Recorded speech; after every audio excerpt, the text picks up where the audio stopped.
الحمد لله رب العالمين، نحمده حمدا كثيرا طيبا مباركا فيه كما تحب ربنا وترضى. أشهد أن لا إله إلا الله وحده لا شريك له تعظيما لشأنه، ونقول لا معبود بحق سواه ولا محبوب بحق سواه، ونشهد أن محمدا عبده ورسوله صفيه من خلقه وحبيبه، أدى الأمانة ونصح لهذه الأمة وكشف الله به الغمة وتركها على مهجة البيضاء ليلها كنهارها لا يزيغ عنها إلا هالك. فصلوات ربي وسلامه عليه وصحبه ومن سن بسنته ومن جاهد بجهاده حتى أتاه اليقين. أيها المؤمنون الحاضرون، أوصيكم وإياي بتقوى الله فقد فاز من اتقى. قال الله تعالى في محكم تنزيله وبقوله يهتدي المهتدون: أعوذ بالله من الشيطان الرجيم، بسم الله الرحمن الرحيم. يا أيها الناس اتقوا ربكم الذي خلقكم من نفس واحدة وخلق منها زوجها وبث منهما رجالا كثيرا ونساء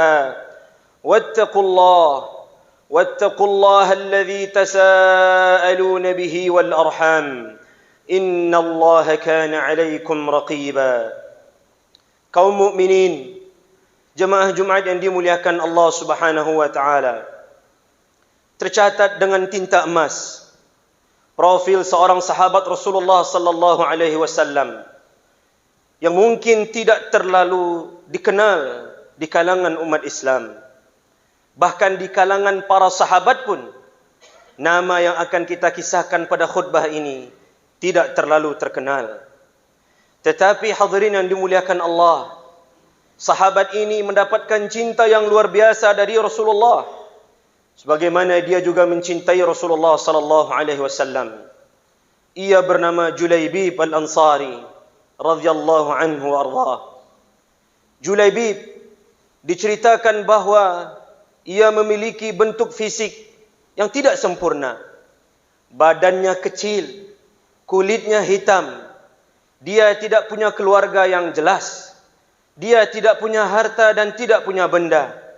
Ia tidak punya rumah dan ia hanya tinggal di pinggir-pinggir Masjid Nabawi yang disebut dengan Ahlus Suffah, orang-orang yang tinggal di pelataran Masjid An-Nabawi Asy-Syarif.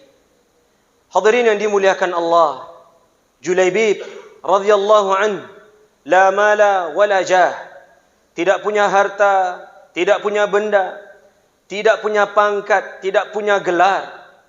Tetapi Allah dan Rasulnya mencintai Julaibib sebagaimana Julaibib mencintai Allah dan Rasulnya. Suatu ketika Rasulullah sallallahu alaihi wasallam lewat di depan Julaibib dan bertanya, "Ya Julaibib, ala tatazawwaj?" Wahai Julaibib, tidakkah engkau menikah? Lalu Julaibib mengatakan, "Ya Rasulullah, wa man yuzawwiju Julaibiban ibnatah la mala wala jah?" Ya Rasulullah, siapa yang rela aku nikahi anak gadisnya dengan kondisiku seperti ini? Tidak punya harta, tidak punya benda. Kemudian Rasulullah sallallahu alaihi wasallam mengatakan, "Aku yang akan menikahkanmu." Kemudian Julaibib berkata kepada Rasulullah, "Ya Rasulullah, berarti aku adalah mempelai pria yang rugi kerana tidak punya harta dan benda, mempelai pria yang tidak punya apa-apa, mempelai pria yang miskin yang akan mendapatkan istri yang nanti juga akan merugi kerana mendapatkan suami sepertiku." Kemudian Rasulullah sallallahu alaihi wasallam menimpali perkataan Julaibib dengan mengatakan, walakinnaka 'indallahi laisa bikasidin. Tetapi Julaibib, di sisi Allah engkau tidaklah rugi, engkau tidaklah miskin, engkau adalah orang yang istimewa di sisinya. Kemudian seorang laki-laki dari kaum Ansar bertemu dengan Rasulullah sallallahu alaihi wasallam, dan Rasulullah tahu laki-laki ini memiliki seorang anak yang masih gadis dan belum menikah. Lalu Rasulullah berkata kepada lelaki dari Ansar ini, aku ingin meminang anakmu. Kemudian laki-laki ini senang. Betapa dia tidak bahagia. Bagaimana dia tidak bahagia? Rasulullah ingin meminang anaknya. Kemudian dia mengatakan, tentu wahai Rasulullah, kami terima pinanganmu. Tetapi Rasulullah mengatakan, namun aku meminang anakmu bukan untukku. Laki-laki dari Ansar ini mengatakan, lantas untuk siapa ya Rasulullah? Kata Rasulullah, untuk Julaibib. Lalu laki ini mengatakan, Julaibib yang tidak punya harta, tidak punya benda, ingin menikah dengan anak gadis kami? Tetapi laki-laki ini mengatakan, tunggu ya Rasulullah, biarkan kami bermusyawarah dengan ibunya. Pulanglah laki-laki dari Ansar ini ke rumahnya. Kemudian dia bermusyawarah dengan istrinya. Lalu istrinya mengatakan, tidakkah Rasulullah memiliki calon lain selain Julaibib? Kenapa harus Julaibib yang tidak punya harta, tidak punya benda, tidak punya rumah, tidak punya keluarga, tidak jelas kehidupannya? Kenapa Julaibib yang dipilihkan oleh Rasulullah untuk anak kita? Diskusi antara ayah dan ibu ini didengar oleh anak gadis yang dimaksudkan oleh Rasulullah. Seorang perempuan yang salihah, seorang perempuan yang taqiyah, yang bertakwa kepada Allah, yang mencintai Allah dan Rasulnya, berkata, ataruddu amra Rasulillah sallallahu alaihi wasallam? Apakah kalian mampu, berani menolak perintah Rasulullah? Bukankah itu pilihan Rasulullah? Dan bukankah pilihan Rasulullah adalah pilihan terbaik? Kemudian karena perempuan ini sudah ridha dan ikhlas, rela dinikahkan dengan Julaibib, maka menikahlah Julaibib yang tidak punya harta tadi, tidak punya benda, tidak punya apa-apa, dengan perempuan yang paling mulia dari kaum Ansar. Hadirin yang dimuliakan Allah, selang beberapa hari menikah, masih menikmati hari-hari pertama sebagai pengantin, Julaibib mendengar panggilan untuk berjihad. Ya khailallah irkabi, ya khailallah irkabi, wahai penunggang kuda Allah, mari bergabung dengan pasukan jihad. Tanpa ragu, tanpa bertanya-tanya, Julaibib melesat bak anak panah yang dilepaskan dari busurnya, meninggalkan kesenangan di malam itu, meninggalkan keromantisan di malam itu, meninggalkan keluarganya untuk Allah dan Rasulnya, bergabung dengan pasukan jihad melawan musuh-musuh Allah. Pantaslah Julaibib mendapatkan cinta yang luar biasa dari Rasulullah, karena memang di hati Julaibib tiada cinta yang paling utama, tiada cinta yang lebih besar, melainkan cinta kepada Allah dan Rasulnya. Hadirin yang dimuliakan Allah, diriwayatkan setelah perang selesai, Rasulullah mengumpulkan para sahabat dan mulailah Rasulullah berkata kepada mereka, atafqiduna habiban? Apakah kalian kehilangan orang-orang yang tadinya ada bersama kita di awal perang, kemudian tidak ada lagi di akhir perang ini? Rasulullah mulai menghitung-hitung sahabat yang tidak nampak lagi.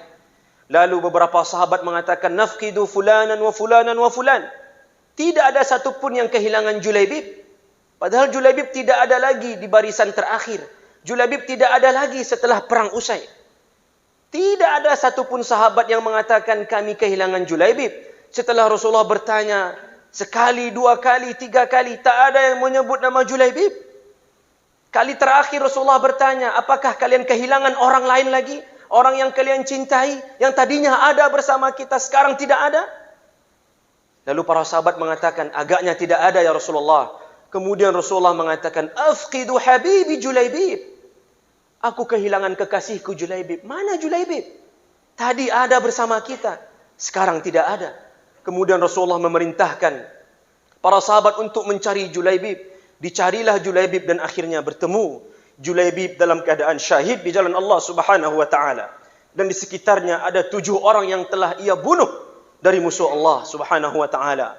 Kemudian Rasulullah sallallahu alaihi wasallam mengatakan, "Ya Julaibib, ya Julaibib, qad qatalta sab'an thumma qutilt. Anta minni wa ana mink. Anta minni wa ana mink. Anta minni wa ana mink." Wahai Julaibib, engkau telah membunuh 7 musuh Allah, kemudian mereka membunuhmu, maka sungguh engkau adalah bagian dariku, kata Rasulullah, dan aku adalah bagian darimu. Ungkapan cinta yang luar biasa dari Rasulullah untuk seorang Julaibib yang tidak punya harta, yang tidak punya benda, yang tidak punya rumah, yang tidak punya keluarga, yang tidak punya strata sosial yang jelas, tidak punya gelar pendidikan, tetapi mendapatkan kemuliaan di sisi Allah, mendapatkan kemuliaan di sisi Rasulullah karena cintanya yang benar untuk Allah dan Rasulnya. Julaibib telah menjumpai Allah dengan keadaan mati yang paling mulia, menjadi syahid di jalan Allah Subhanahu wa taala. Aqulu qawli hadza wa astaghfirullah li wa lakum wa li sa'iril muslimin wal muslimat wal mu'minin wal mu'minat fastaghfiruh innahu kana ghaffara. Alhamdulillah rabbil alamin. Wa bihi nasta'inu ala umuri dunya wad din. Wassalatu wassalamu ala habibina al-Mustafa sallallahu alaihi wasallam wa ala alihi wa ashabihi wa man tabi'ahum bi ihsanin ila yaumiddin. Ayyuhal hadirun, usikum wa iyaya bi taqwallah faqad faza man ittaqa. Qala Allah Ta'ala fil Qur'anil Karim, inna lil muttaqina mafaza. Sesungguhnya bagi orang-orang yang bertakwa akan ada kemenangan di dunia dan di akhirat. Hadirin yang dimuliakan Allah, Julaibib telah membuktikan cintanya kepada Allah. Walaupun dia tidak punya apa-apa, tidak punya harta, tidak punya benda, bahkan tidak dianggap sama sekali. Bahkan tidak banyak sejarah yang mencatat kisah tentang Julaibib. Bahkan mungkin di antara kita baru pertama kali mendengar nama Julaibib. Bahkan di masa sahabat, ketika di dalam sebuah majlis Julaibib hadir, tidak ada yang merasakan kehadirannya. Ketika Julaibib tidak hadir, tidak ada yang merasa tentang kealfaannya. Maka hadirin yang dimuliakan Allah, Allah Subhanahu wa taala tidak pernah menyia-nyiakan cinta seorang hamba kepadanya. Allah Subhanahu wa taala tidak pernah menyia-nyiakan bukti cinta seorang hamba kepadanya. Walaupun dunia tidak mengingat Julaibib, tetapi Allah dan Rasulnya tidak pernah melupakan Julaibib.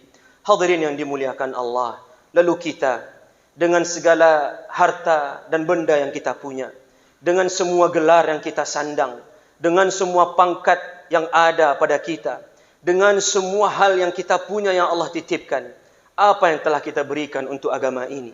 Apa yang telah kita korbankan untuk agama ini? Betapa butuhnya hari ini kita kepada Julaibib baru yang tidak bangga dengan dunia yang ia punya, tetapi bangga saat cinta kepada Allah menjadi yang utama. Betapa hari ini kita butuh kepada Julaibib baru, seorang pemuda yang hanya mencintai Allah dan Rasulnya, tidak melakukan sesuatu kecuali atas dasar cinta kepada Allah dan Rasulnya. Hadirin yang dimuliakan Allah, nikmat yang hari ini Allah titipkan kepada kita, pangkat dan jabatan yang hari ini Allah amanahkan kepada kita, gelar pendidikan, gelar sosial yang Allah amanahkan kepada kita, kelak di akhirat akan ditanyakan oleh Allah. Demi Allah akan kita pertanggungjawabkan dengan semua yang Allah berikan, dengan harta yang Allah titipkan, dengan jabatan yang Allah amanahkan, dengan ilmu yang Allah berikan. Apa yang telah kita berikan untuk Islam? Apa yang telah kita buktikan sebagai cinta kita kepada Allah? Atau mungkin kita termasuk orang-orang yang hanya mengaku cinta melalui status media sosialnya, tetapi tidak membuktikan apa-apa. Hanya menjadi orang yang besar omongannya, tetapi tidak membuktikan apa-apa. Saat ada seruan untuk berinfak di jalan Allah, saat ada seruan untuk berjihad di jalan Allah, saat ada seruan untuk menolong agama Allah, ia acuh tak acuh. Padahal status media sosialnya luar biasa menyanjung Allah untuk mencintai Allah. Hadirin yang dimuliakan Allah Subhanahu wa taala, hal ini terjadi karena kita tidak menyelesaikan kewajiban kita terlebih dahulu. Kewajiban masing-masing kita. Kita evaluasi solat kita, kita evaluasi kewajiban kita, infak kita, zakat kita, kita evaluasi kewajiban kita kepada keluarga kita. Banyak hari ini di antara umat yang lupa untuk apa dia diciptakan. Banyak hari ini di antara umat yang lalai dari tujuan penciptaannya. Bukankah Allah Subhanahu wa taala berfirman, "Wa ma khalaqatul jinna wal insa illa liya'budun"? Lantas masih banyak di antara umat Islam yang lupa kapan terakhir kali dia salat. Masih ada di antara umat Islam yang lupa berapa jumlah rakaat salat maghrib. Masih banyak di antara umat Islam yang tidak tahu bagaimana membaca Al-Fatihah. Bagaimana mungkin kita berbicara tentang kemerdekaan Palestina? Bagaimana mungkin kita berbicara tentang kemerdekaan umat Islam di dunia, sedangkan diri kita masih dijajah oleh hawa nafsu dan syaitan kita sendiri? Hadirin yang dimuliakan Allah, inilah saatnya bagi kita membuktikan cinta kita kepada Allah. Kita selesaikan permasalahan pribadi kita. Kita selesaikan permasalahan pribadi kita. Barulah kita mampu dan layak untuk bercita-cita besar, menyelamatkan umat Islam, membuktikan cinta kita kepada Allah Subhanahu wa taala. Maka hadirin yang dimuliakan Allah, sekali lagi, apa yang Allah titipkan hari ini kepada kita, demi Allah akan dipertanggungjawabkan dan akan dipertanyakan nanti di akhirat. Untuk apa kita gunakan dan kemana kita berikan.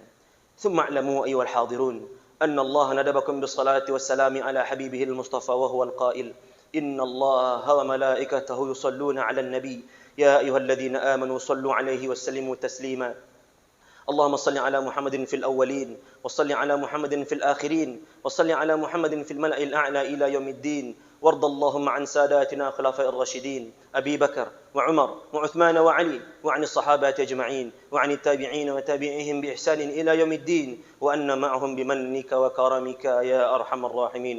اللهم اغفر للمسلمين والمسلمات والمؤمنين والمؤمنات الأحياء منهم والأموات إنك أنت السميع قريب مجيب دعوة يا قاضي الحاجات. اللهم يا الله ampunilah dosa-dosa kami ya Allah. Kepada Engkau kami meminta ya Allah, perbaikilah jiwa, raga, fikiran serta fisik anak-anak muda umat Islam ya Allah. Kerana kepada mereka kami sandangkan masa depan agama ini ya Allah. Kepada mereka kami sandangkan nasib masa depan bangsa ini ya Allah. Allahumma ya Allah, berilah hidayah kepada para pemuda dan pemudi kami ya Allah. Allahumma ya Allah, berikanlah petunjuk dan hidayah kepada kami ya Allah, agar kami bisa berjalan istiqamah lurus untuk menggapai ridha-Mu ya Allah. Bantulah kami memperjuangkan agama-Mu ya Allah. Bantulah kami merawat dan menjaga negeri ini agar menjadi baldatun thayyibatun wa rabbun ghafur. Allahumma ya Allah, bantulah kami ya Allah. Berikanlah kami pemimpin yang amanah. Berikanlah kami pemimpin yang takut kepadamu ya Allah. Dan berikanlah petunjuk dan hidayah-Mu kepada pemimpin-pemimpin kami ya Allah. Rabbana zalamna anfusana wa illam taghfir lana wa tarhamna lanakunanna minal khasirin. اللهم إنا نسألك بكل اسم هو لك سميت به نفسك أو أنزلته في كتابك أو علمته أحدا من خلقك أو استأثرت به في علم الغيب عندك أن تجعل القرآن العظيم ربيع قلوبنا ونور صدورنا وجلاء أحزاننا وذهاب همومنا وغمومنا. ربنا تقبل منا إنك أنت السميع العليم وتب علينا إنك أنت التواب الرحيم. ربنا آتنا في الدنيا حسنة وفي الآخرة حسنة وقنا عذاب النار. عباد الله، إن الله يأمر بالعدل والإحسان وإيتاء ذي القربى وينهى عن الفحشاء والمنكر والبغي يعظكم لعلكم تذكرون والله يعلم ما تصنعون.